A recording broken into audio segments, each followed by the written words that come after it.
మాజీ ముఖ్యమంత్రి కేసీఆర్ గారు ఈ రోజు సిట్ ఎదుట ఫోన్ ట్యాపింగ్ అంశానికి సంబంధించి హాజరయ్యారు. ఈ నేపథ్యంలో బీఆర్ఎస్ భవన్ లో కొంతవరకు ఉద్రిక్త వాతావరణం నెలకొంది. మనతో మాట్లాడడానికి ఎమ్మెల్సీ దేశపతి శ్రీనివాస్ గారు ఉన్నారు. చట్టానికి అందరూ సమానమే, ఫోన్ ట్యాపింగ్ అంశంలో తప్పించుకునే ప్రయత్నం చేస్తున్నారు. గతంలో జయలలిత, లాలూ ప్రసాద్ లాంటి వాళ్ళ విచారణను ఎదుర్కొన్నారు. ఎందుకు ఇదంతా హంగామా అవసరమా అని అంటున్నారు. చట్టానికి అందరూ సమానులే, చట్టం ఇచ్చిన హక్కులను కూడా సమానంగా వర్తింపచేయి, చట్టాన్ని పరిరక్షించే బాధ్యతలో ఉన్నవాడివి. చట్టం ఏం చెప్తుంది? 65 ఏళ్ళు పైబడిన కేసీఆర్ గారు ఎక్కడుంటే అక్కడ నోటీస్ ఇవ్వాలని, అక్కడుంటే అక్కడ విచారణ చేయాలని చట్టం చెప్తుంది. కానీ నందినగర్కి రావాలని నువ్వు ఎందుకంటున్నావు? పర్సనల్ అడ్రస్ నందినగర్ లో ఉందని చెప్పేసి ఎక్కడ ఇప్పుడు ప్రస్తుత నివాసం ఎక్కడైతే అక్కడికి పోవాలి, అది చట్టం చెప్తున్నది. చట్టాన్ని నీ ఇష్టం వచ్చినట్టుగా నువ్వు ఇంటర్ప్రిట్ చేయకు. ఆధార్ కార్డులు ఏముంది, చిన్నప్పుడు ప్రోగ్రెస్ కార్డులు ఏముంది, ఇది కాదు అక్కడ ముచ్చట. ఈ రోజు ఆయన ఎక్కడ రిసైడ్ చేస్తున్నాడు, ఇవాళ ఆయన ఎక్కడున్నాడు నివాసం. మరి సమ్మక్క సారకు ఇన్విటేషన్ అక్కడికి పోయేందుకు ఇచ్చిండ్రు? నందినగర్కి వస్తేనే ఇస్తామన్నారా? ఇదిరక్క జల్లెళ్ళు ఉయ్యాలో అని పోయి ఇచ్చి మంచి చక్కగా సన్మానం పొంది వచ్చారు కదా, వెరీ సంతోషం. అదే పద్ధతి పోలీసులు ఎందుకు చేయలేరు?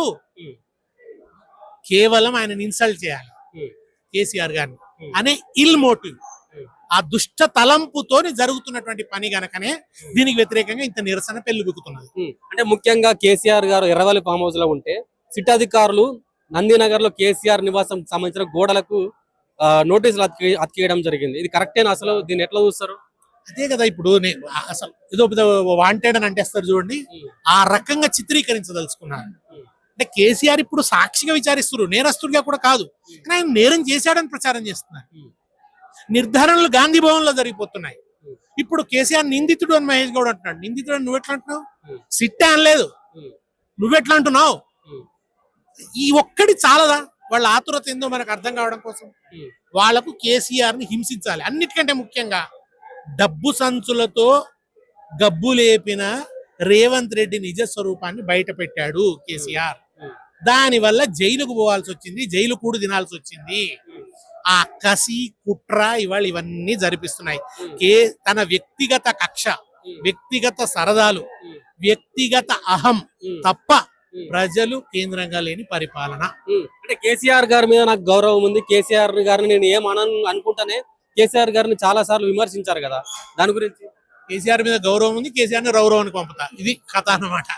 ఏం గౌరవము? చట్టాన్ని గౌరవించా. నువ్వు కేసీఆర్ ని గౌరవించాలని కూడా మేము అడుగుతలేము. నువ్వు కేసీఆర్ ని ఎందుకు గౌరవిస్తావు? నువ్వు గౌరవించవు. ఎంత దుర్మార్గుడు అంటే హాస్పిటల్ పరామర్శకు పోయి మళ్ళా వచ్చి ఏమంటాడు, కసిగా చూసి వచ్చినా అంటాడు. ఎప్పుడన్నా మాట్లాడతాడండి? కల్చర్ ఉన్నాడు ఎవడన్నా? అంత కల్చర్లెస్ ఫెలో కదా, అంత హీనాత్ముడు కదా. మరి అటువంటి మనిషికి కేసీఆర్ మీద గౌరవం ఉందంటే ఎవరు నమ్ముతాడు? అంటే ముఖ్యమంత్రి రేవంత్ రెడ్డి దావాస్ పర్యటన ఉన్నప్పుడు ఇక్కడ మంత్రులు కొంచెం వరకు భేటీ అయ్యారని చెప్పేసి వార్తలు వస్తున్నాయి. అది దేనికి సంకేతం అయి ఉండొచ్చు? కాంగ్రెస్ లో అసమ్మతి అనేది అత్యంత సహజం, అది దాని డిఎన్ఏలోనే ఉంది. అటువంటిది ఈ కాంగ్రెస్ ఏతరుడు వచ్చి దొంగ పద్ధతులలో అందరిని దొక్కుకుంటూ, డబ్బు సంచులతోని సూట్ కేసులు ఇచ్చుకుంటూ అధికారంలోకి వచ్చిన వాడిని ఎన్నో ఏళ్ల నుంచి కాంగ్రెస్ లో పడి ఉంటూ, ప్రతిపక్షంగా ఎదుర్కొంటూ, అసెంబ్లీలో కూడా మాట్లాడి కష్టపడ్డ వాళ్ళకి ఖచ్చితంగా కడుపు మంట ఉంది, మాట్లాడుకునే ఉంటారు. దానికి సంబంధించినటువంటి ఆ ప్రతిఫలనం బహుశా మనం చూస్తాం. కాళేశ్వరం విచారణ, ఫోన్ ట్యాపింగ్ విచారణ, ఫార్ములా ఈ కార్ రేస్ విచారణ, ఇట్లా కాంగ్రెస్ పార్టీ బీఆర్ఎస్ పార్టీని అష్టదిగ్బంధనం చేస్తుంది. ఎక్కడైనా ఇబ్బంది పడే ప్రయత్నం చేస్తుంది అనుకోవచ్చు. ఇది అష్టదిగ్బంధనం కాదు, దుష్ట దిగ్బంధనం. దీన్ని తొందరలోనే ఛేదించుకో. ఫోన్ ట్యాపింగ్ అంశానికి సంబంధించి మాజీ ముఖ్యమంత్రి కేసీఆర్ గారు ఈ రోజు సిట్ ఎదుట హాజరయ్యారు. ఈ నేపథ్యంలో పెద్ద ఎత్తున బీఆర్ఎస్ నాయకులు తెలంగాణ భవన్కి తరలి రావడం జరిగింది. కొంతవరకు ఉద్రిక్త వాతావరణం ఇక్కడ ఎదుర్కొన్న పరిస్థితి కనిపిస్తుంది. ఈ నేపథ్యంలో మనతో మాట్లాడడానికి మాగంటి సునీత గారు ఉన్నారు. మ్యామ్ చెప్పండి, కేసీఆర్ గారు ఫోన్ ట్యాపింగ్ సంబంధించి విచారణకు హాజరయ్యారు, ఎట్లా చూస్తారు ఈ విషయాన్ని? అసలు కక్షపూరిత చర్యలుగా తీసుకోవాలి దీన్ని, ఒకళ్ళ తర్వాత ఒకళ్ళని. అంటే పార్టీ మీద, అధికార పార్టీకి బీఆర్ఎస్ మీద చాలా భయంతో చేస్తున్న పనులు. అంటే గతంలో జూబ్లీహిల్స్ బై ఎలక్షన్ లో కూడా మీ మీద ఎంతో కక్షపూరితంగా వ్యవహరించారని మీరు చాలా ఆరోపించారు. సో అటువంటి వాతావరణం ఇప్పుడు నడుస్తుంది. చూపించేది కాదు, ప్రత్యక్షంగా అందరు చూసారు కదా ఎలా చేశారు, వాళ్ళు ఎలా తిరిగారు. బై ఎలక్షన్ అంటే ఇలా ఉంటదా అని ఫస్ట్ టైం చూసాం మేము కూడా. అంతకు ముందు బై ఎలక్షన్ జరిగినాయి కానీ ఇలా ఎప్పుడు చూడలేదు. అంటే ఇబ్బంది పెట్టే ప్రయత్నం ఏమైనా చేస్తుందంటారా కాంగ్రెస్ పార్టీ బీఆర్ఎస్ నాయకులను? మనం చూస్తున్నది అర్థమవుతున్నది జరిగేది అదే కదా. అంటే గతంలో జూబ్లీహిల్స్ బై ఎలక్షన్స్, ఇప్పుడు విచారణ పేరుతో కాళేశ్వరం, ఫార్ములా ఈ కార్ రేస్, ఫోన్ ట్యాపింగ్, ఇట్లా బీఆర్ఎస్ నాయకులను అష్టదిగ్బంధనం చేస్తుందని అనుకోవచ్చా? దీంట్లో కొత్త ఉంది, ప్రతిసారి దాన్నే మళ్ళా రిపీట్ చేస్తూ పోతున్నాం అంతే. దీంట్లో కొత్తదనం ఏమి లేదు, అంటే భయపడే ప్రసక్తులు ఏమైనా ఉన్నాయా ఇట్లా విచారణ? భయపడే పనే లేదు. ఉమ్, ఉద్యమంలో నుంచిన బిఆర్ఎస్ పార్టీ, దానికి భయపడే విధానం ఎక్కడా లేదు. ధైర్యంగా నిలబడే సత్తానే గాని పార్టీకి ఎవ్వరికి భయపడే పని లేదు. అంటే ఇట్లా విచారణ పేరుతోని మాజీ చెయ్యండి, ఎన్నన్నా చేసుకోండి, భయపడే పనే లేదు, ఎంత దాకైనా వెళ్తాం. అంటే ఉద్యమ నాయకుడిని ఇట్లా ఇబ్బంది పెట్టే ప్రయత్నం ఏమైనా జరుగుతుంది అనుకోవచ్చా? దాన్ని బట్టే అర్థం అవ్వాలి కదా. భయపడుతున్నాము ఒక పార్టీ గురించి అంటే మనం స్ట్రాంగ్ గా ఉన్నామనే కదా ఎదుటి వాళ్ళు భయపడేది. అరెస్ట్ అవుతున్నామనే భయం కనిపిస్తుందని చెప్పేసి క్లియర్ గా కాంగ్రెస్ నాయకులు చెప్తున్నారు. ఎవరికి అరెస్ట్ అవుతారని?